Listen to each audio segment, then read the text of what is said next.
لو سألتك ايه المشترك بين اللعيبة دي؟ مارادونا، زيدان، بيركام، مايكل لادروب، زيكو، بلاتيني، دي ستيفانو، ريكيلمي وكرويف، وكمان أوزيل وخيميس رودريجيز.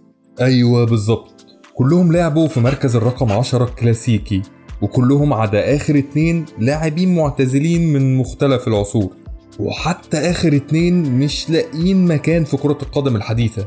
ولو بصينا برضو على خطط اللعب لكبار فرق أوروبا هنلاحظ حاجة ليها علاقة بالموضوع ده. كلهم بيلعبوا بخطط ما فيهاش مركز الرقم 10 الكلاسيكي أو صانع الألعاب، عدا بايرن ميونخ، وده حالة خاصة هنتكلم عليها قدام. فإيه اللي حصل؟ وراح فين المركز ده؟ فمعاكم أحمد الجعفري، وده اللي هنتكلم عنه النهاردة، لغز اختفاء مركز الرقم 10 الكلاسيكي. بداية خلينا نعرف ايه هو مركز اللاعب رقم 10 الكلاسيكي. الخطط او التشكيلات اللي كانت منتشرة في كرة القدم سابقا كانت خطة 3-5-2 او 4-4-2 دايموند او 4-5-1. كل الخطط دي كان فيها مركز مهم جدا، وهو مركز صانع الالعاب خلف المهاجمين. ده طبعا بعد عصور 1-1-8 وال3-2-2-3 اللي فيها الملعب سيمتري قدام زي ورا. اللاعب اللي بيلعب في المركز ده كان لازم يكون فنان مبدع، عقل الفرقة وأكثر اللاعبين موهبة، اللاعب اللي عنده كل الحلول. وغالبا اللاعب ده بيمتلك مجموعة من المهارات الفريدة، مهارات فردية تسمح له يعدي من 1 و2 و3، أو تمريرات بينية وسروهات، وفي نفس الوقت بيتحكم في رتم اللعب وتوزيع الكورة في كل أرجاء الملعب. وبعد الكلام ده طبعا بيتحول لنجم الفرقة، مش هيعمل كل ده ويبقى لاعب عادي يعني. وهو ده مركز الرقم 10، مش عشان الرقم اللي على ظهره. كرويف كان بيلعب في المركز ده وهو رقم 14 أصلا. قصة توزيع الأرقام دي أصلا بسيطة جدا، وهما بيوزعوا الأرقام في العشرينات اتوزعت بالترتيب على المراكز من الحارس لحد الهجوم حسب الخطة. وفي كاس العالم 58 الفيفا بعتت للبرازيل إنها لازم توزع أرقام على لاعبتها، فتوزعت بنفس الطريقة. والجوهرة البرازيلية بيليه خد الرقم 10، ومن وقتها الرقم ده خد أهمية كبيرة جدا، واتعرف المركز ده بمركز الرقم 10. المركز اللي سموه في الأرجنتين انجانتشي، واللي مقصود بيه اللاعب اللي بيربط بين الخطوط، العقل أو المحرك أو الرابط. والأرجنتين عبر تاريخها طلعت مجموعة من أفضل لاعبين مركز 10 في التاريخ: ريكيلمي، أورتيجا، إيمار، وطبعا ميسي، يعني هنيجي لميسي بعدين. وعلى رأسهم طبعا دييجو أرماندو مارادونا. مارادونا لوحده مسؤول عن 3/4 شعبية الرقم ده في العالم. أصل مين أشهر من مارادونا لبس الرقم 10 ولعب في المركز ده؟ ومين أشهر من مارادونا كان بيعدي الفرقة كلها قبل ما يجيب الجون؟ يا راجل، أحراز الهدف بالطريقة دي أصلا اسمها هدف مارادوني. ويمكن تطور المركز ده في الوقت ده حصل بسبب مارادونا أصلا. طيب ليه مركز الرقم 10 اختفى؟ لو ركزت كده شوية في الكلام اللي قلناه عن وظيفة ووصف اللاعب رقم 10، فبكل بساطة هتعرف ايه المشاكل اللي تواجد لاعب زي ده بيسببها في الملعب. اولا، مركزية صناعة اللعب. كل الهجمات كانت لازم تعدي على صانع الألعاب عشان يعمل اللقطة الفنية، يوزع لعب، يحط ثرو، يعدي الفرقة كلها ويجيب الجون بطوله، اي حاجة بتيجي منه هو. لحظة الصمت اللي لابد منها عشان المعزوفة تبقى مثالية.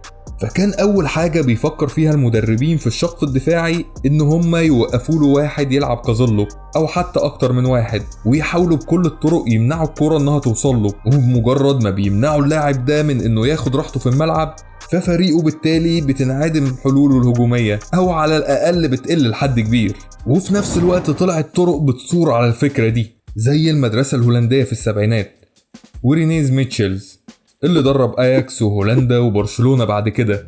والمدرسة الهولندية لعب كرة القدم، واللي برغم تواجد يوهان كرويف واحد من عباقرة كرة القدم في الجيل ده، إلا إن المدرسة الهولندية كانت بتنص على إن كل اللاعبين يقدروا يسجلوا، وبالتالي كل اللاعبين ممكن يصنعوا، وبرضه كل اللاعبين يقدروا يدافعوا. وده كان شيء مرعب للخصوم. تخيل 10 لاعبين صناع لعب، وال10 لاعبين مهاجمين، وال10 لاعبين مدافعين. وده كان جمال كرة القدم الهولندية وعبقريتها في نفس الوقت. ويوهان كرويف خد الفكر ده معاه لبرشلونة لاعبا ومدربا بعد كده، وصنع الجيل الذهبي لبرشلونة، ونقلوا بالتبعية بعد كده لبيب جوارديولا أحد عناصر الجيل ده واللي اتدرب تحت إيد كرويف. وبيب خد الموضوع لحتة تانية خالص، وده لما بدأ يدرب برشلونة في 2009. أيوة، التيكي تاكا، اللامركزية في اللعب ونقل الكرة على الأرض بعدد باصات كتير جدا، والهجمة الواحدة ممكن الكرة تمر فيها على كل لاعبين الفرقة، ورغم وجود نجوم للفرقة وهدافين بس كان أي حد ممكن يسجل.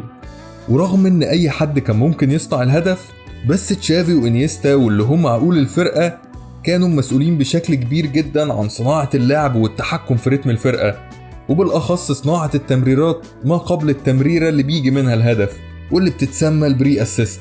ورغم ان الاتنين كانوا بيشاركوا في العملية الدفاعية، بس إنيستا كان أقرب لمركز الرقم 10، ومركزه في الحالة دي كان خط وسط مهاجم أو متقدم على الجانب الأيسر، في حين ان تشافي كان ريجيستا صريح، لاعب في نص الملعب بيتحكم في نسق اللعب وبيوزع اللعب في كل حتة مش بس ناحية الجون، الدور اللي بيقوم بيه بوسكاتس دلوقتي. وزي ما قلنا بيب كان بيعتمد على اللامركزية، فحرفيا ممكن تلاقي الاتنين واي لاعب تاني من الفرقة في اي حتة في الملعب، بس مش بشكل عشوائي، كله كان مخطط ومدروس زي ما هنري شرح قبل كده. ولما نقول لفظ ريجيستا بالتحديد لازم نتكلم عن الطليان اصحاب المسمى ده، وطبعا اندريا بيرلو. أنشيلوتي وأثناء فترته مع إي سي ميلان خد بيرلو اللي كان بيلعب كصانع ألعاب صريح أو رقم 10، ورجعه عشان يلعب في عمق الملعب كرقم 6 عشان يصنع اللعب من الدفاع ويربط بينه وبين خطوط الفرقة كلها. ووجود سيدورف القوي جدا بدنيا وجاتوسو السفاح المحارب المقاتل العنيف، بص زي ما عايز تقول قول، وجود الاتنين دول بجانب بيرلو كانوا بيسهلوا عليه المهمات الدفاعية.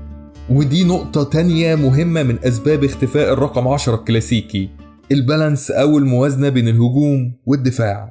فينجر قال قبل كده عن أوزيل إنه لاعب رائع، بس كمدرب أنت هتحتاج توازن بين الهجوم والدفاع. لسه قايلين كده. اللاعب رقم 10 الكلاسيكي أسوأ ما يمكن في الجانب الدفاعي. ممكن يتبادر لذهنك ان دي مشكلة حديثة نظرا لان ترند الضغط العالي يعتبر حديث نسبيا ومرتبط بكرة القدم الحديثة، بس الحقيقة ان المدربين بيعانوا من المشكلة دي من فترة مش قليلة، زي معاناة فانجال مع ريكيلمي في فترته مع برشلونة، واللي قال له وهو بيودعه وهو رايح لفياريال: انت افضل لاعب بحوزته الكرة، لكن عندما تفقدها فالفريق يلعب ناقصا لاعبا. وده مش مقتصر على ريكيلمي بس، اغلب صناع اللعب عانوا من نفس المشكلة، لاعب بيقف على الكورة كتير وبيحب يرقص ومش هيجري خطوة عشان يضغط او يدافع وبيبطئ الرتم. ومع نهاية التسعينات وبداية الألفية كرة القدم الحديثة ما بقتش اختيار بالنسبة للمدربين، يا تلحق يا هيتداس عليك. بس تخيل لو في صانع ألعاب وفي نفس الوقت قوي بدنيا وإحصائياته في استرجاع الكرة عالية جدا ومتفوق على كل زمايله في النواحي الدفاعية. وهنا يجي كيفن دي بروينا لاعب مانشستر سيتي، وتقدر تقول إنه واحد من أكتر اللاعبين تكاملا في جيله، واللي بيقدر يلعب في أكتر من مركز في وسط الملعب حسب ما مدربه بيب جوارديولا عايز، وبيصنع لعب بكل أنواع التمريرات المفتاحية والتقدمية والعرضية والبينية، يعني قول زي ما انت عايز. ومع ذلك دي بروينا مساهمته الدفاعية كبيرة جدا سواء من خلال الضغط أو الافتكاك.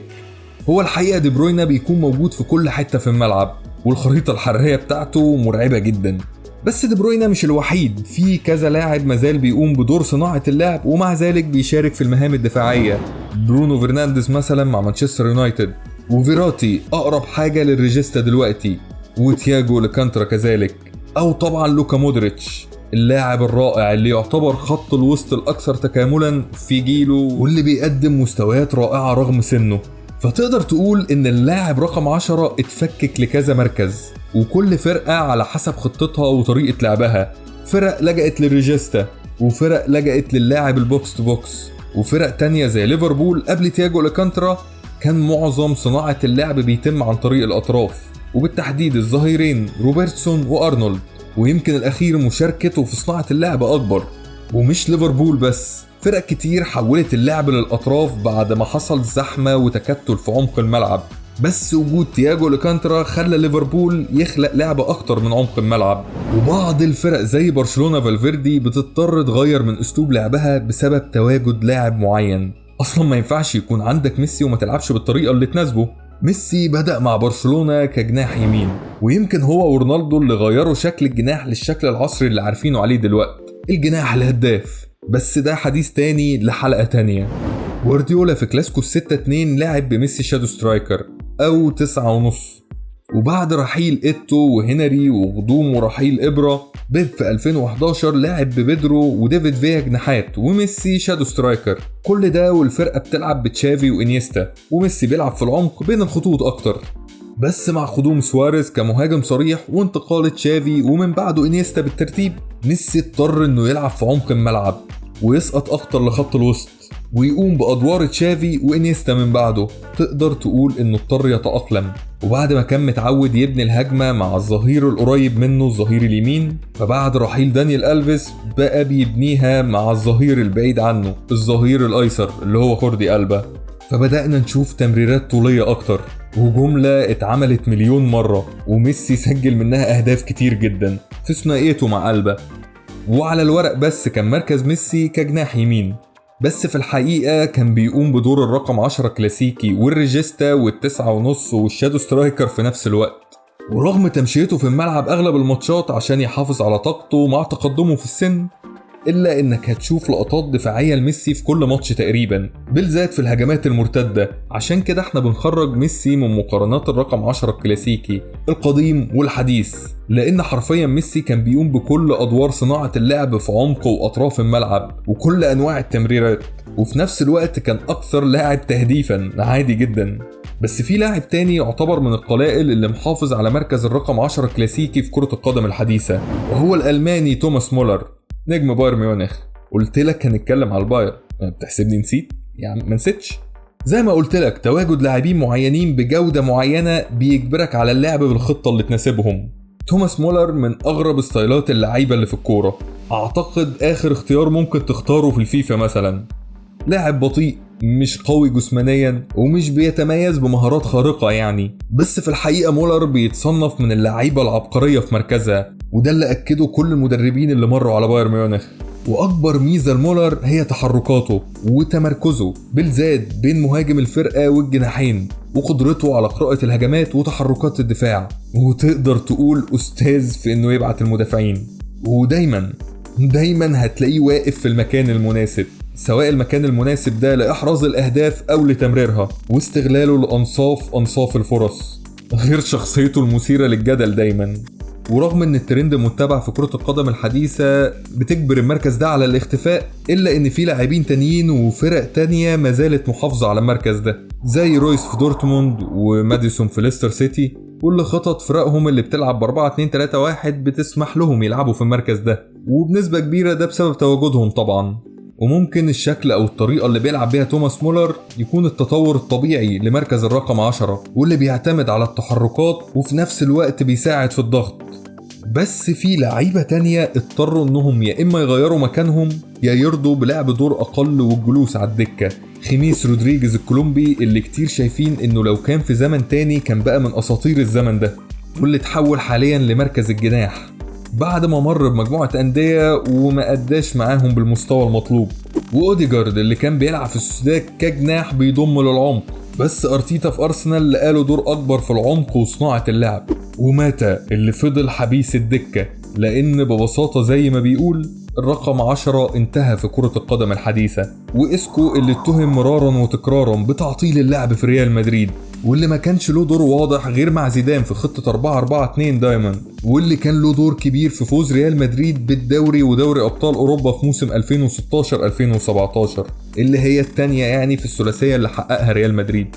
مركز الرقم 10 الكلاسيكي من أكثر المراكز اللي عدت عليها أساطير حببونا في كرة القدم، وطبعا أبرزهم كان دييجو مارادونا، اللي ألهم كاتب مانجا كابتن تسوباسا يوتشي تاكاهاتشي إنه يعمل قصة عن طفل لابس الرقم 10 وبيلعب في نفس المركز، واللي اتعرف عندنا باسم الكابتن ماجد، واللي حبب أطفال كتير جدا في لعب كرة القدم وخاصة في المركز ده، بالأخص في اليابان. الأنمي تسبب إن جيل كامل في اليابان كانوا عايزين يلعبوا كرة القدم في المركز ده، بس المركز اللي اختفى تدريجيا من كرة القدم الحديثة. وبس